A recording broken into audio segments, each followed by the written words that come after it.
Janet, aprovecho para hacerle la tercera pregunta, me parece importante ya que hay niños, y es qué tan bueno o malo es tocar estos temas delante de ellos, o cómo se deben de, por ejemplo en un espacio como este que se están tocando estos temas, qué tan bueno, qué tan perjudicial puede ser para los niños. Cuando me invitaron, lo primero que yo dije, ¿cómo así que hay niños? ¿Cierto? No es malo tocarlo delante de los niños, sino que como estamos hablando de una cantidad de planteamientos que casi que a veces ni entendemos los adultos, lo van a entender los niños, ¿cierto?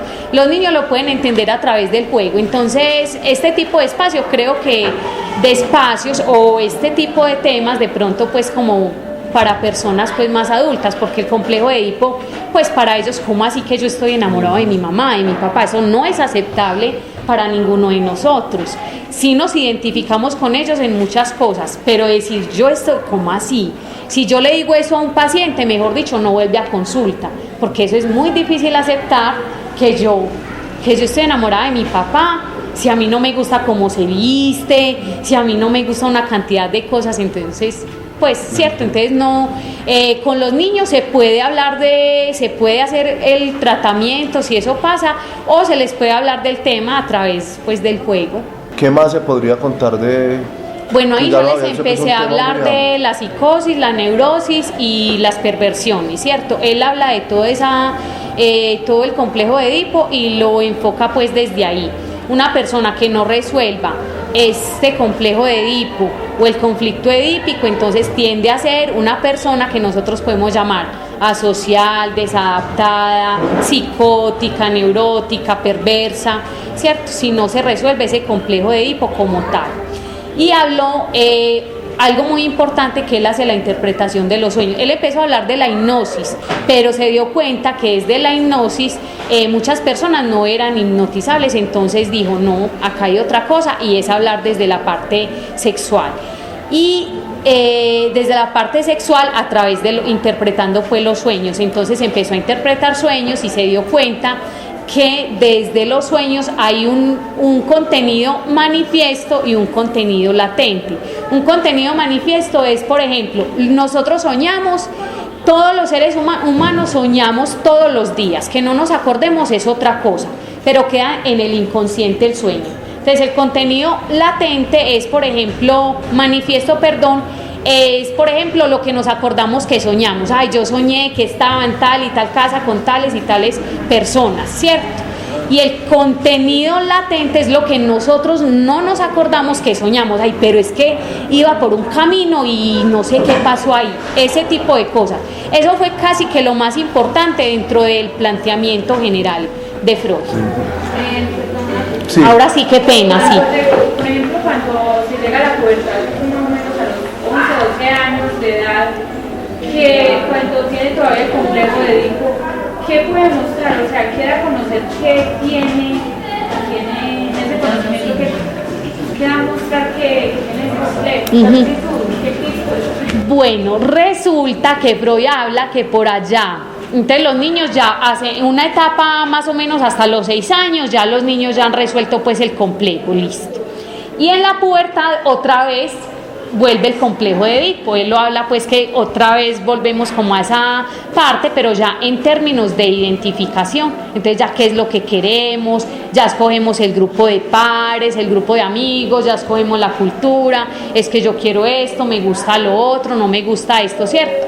Me gusta, por ejemplo, muchos, porque esto sucede pues en muy poquitas familias o personas pues que se queden ahí con el conflicto edípico pues viviéndolo para toda la vida. Casi todos los niños dicen, ya no soy el niño que yo cogía y lo llevaba a misa, ya ni le gusta que yo lo coja de la mano. Entonces ahí se hace esa separación de una simbiosis que se generó pues con la mamá en esos primeros años de vida, pero que ya empieza su identificación y por eso ya nos vestimos como queremos, nos peinamos como nos gusta, nos maquillamos si queremos, nos colocamos lo que nos gusta a nosotros, no lo que el otro dice. Ahí se vuelve a resolver, ¿cierto? ¿Alguna otra pregunta? Sacando un poquito del contexto familiar. Espérate, y enseguida le resuelvo cuáles son los síntomas que se pueden ya en la etapa de la juventud. Ahora sí. Sacando el complejo de Edipo, un poco del contexto familiar, Hablemos de, digamos, las niñas que se enamoran del profesor de 40 a 45 años.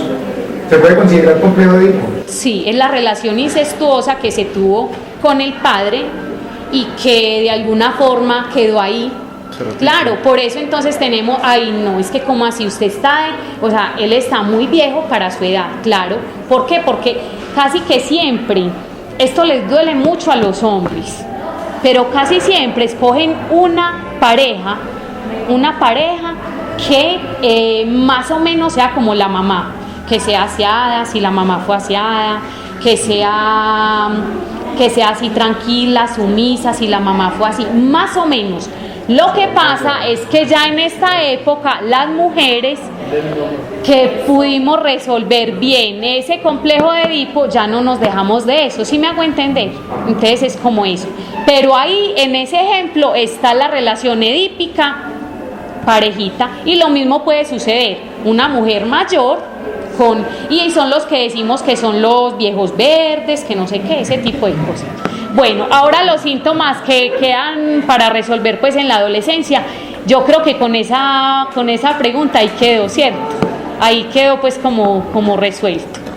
Tú ibas a... Otra pregunta. Ese síntoma, por ejemplo, la peladita se enamoró del viejo Verde. Pero eso se debe a que, por ejemplo, falta el padre Puede por ser. ejemplo, un mancito se enamora de una señora porque le hizo falta la madre, puede ser. Lo que pasa es que, vea, el padre es la figura de poder. El hombre siempre se ha caracterizado a nivel cultural porque el padre es la figura pues de autoridad, el que pone la ley, el que instaura normas, reglas, ¿cierto? Entonces ese tipo de cosas. Las mujeres hemos sido un poquito más sumisas como ante esa situación. Cuando el padre falta, igual se da el complejo de Edipo, pero con otras figuras más cercanas que representen pues el padre, la figura masculina. Sí. En el complejo se puede haber una doble personalidad. El complejo de Edipo empieza a resolverse a partir más o menos de los 6 años. Más o menos pensamos que una persona adolescente está entre los 13 años y los 26 años, adulta joven ya, sí puede pasar porque se generan una cantidad pues como de situaciones. Cuando nosotros hablamos de la doble personalidad, casi que todos utilizamos máscaras. Yo soy una en mi casa, yo soy una cuando salgo, ¿cierto? Casi todos utilizamos máscaras. Doble personalidad se puede dar porque Freud habla ya que, o sea, cuando salimos de los 6 años del complejo de Edipo ya estamos preparados para asumir la personalidad, ¿cierto? Para que la personalidad se empiece a consolidar. Entonces, casi todos tenemos rasgos de diferentes cositas. No podemos hablar que es que, ay, no, yo soy siempre así. Porque si yo estoy cocinando, tengo que asumir un papel diferente. Si estoy, digamos, en otra actividad, si estoy en piscina, estoy asumiendo otra actividad diferente. ¿Sí me hago entender? Entonces si estoy con amigos soy una, si estoy con mi mamá soy otra, porque son diferentes amores o relaciones pues que se presentan. Entonces sí puede haber. Todos utilizamos máscaras, no todos tenemos doble personalidad. Vos has tocado mucho el tema de que el complejo de Edipo, que los adultos, bueno, si un adulto siente que tiene un complejo de Edipo, por ejemplo, una persona de 35, 40 años, 50, como hablabas ahora, eso es posible, eso tiene un tratamiento desde lo psicológico. Claro. ¿Y sí, en qué consiste ese ahí yo les hablaba, por ejemplo, si nosotros estamos por ejemplo, descubrimos que tuvo un complejo de Edipo y se desvía para un trastorno de la personalidad, entonces empezamos a mirar. Acuérdense en que Freud lo habló desde 3 complejos grandes: la psicosis, la neurosis y las perversiones. Entonces, desde ahí empezamos a detectar por dónde se puede ir esa persona y se inicia pues el tratamiento con esa persona, y claro que se puede resolver. Lo que pasa es que hay veces que las madres o los padres no proveen suficientes herramientas, porque entonces la dependencia, que es que yo no lo dejo, yo soy protectora, ¿cierto? Todo ese tipo de cosas hacen que ese complejo no se resuelva, pero desde la palabra, el tratamiento inicial que Freud plantea es desde la palabra. Si el paciente va y habla de lo que está sintiendo, de lo que está pensando, de lo que soñó, de todo ese tipo de cosas se pueden resolver. Y obviamente desde la psicología se puede resolver pues toda esa parte, porque el psicoanálisis en sí, muchos psicólogos no o sea, hay que tenerlo en cuenta, porque yo, por ejemplo, nosotros hablamos de unas corrientes desde las diferentes escuelas, entonces hay corriente dinámica, cognitiva y humanista. Yo, por ejemplo, soy corriente dinámica, que está, digamos que pegada a todo lo que viene el psicoanálisis, entonces habla mucho de psicoanálisis, pero ya de la relación objetal como tal, o sea, de la relación entre los hijos y en la figura materna o paterna.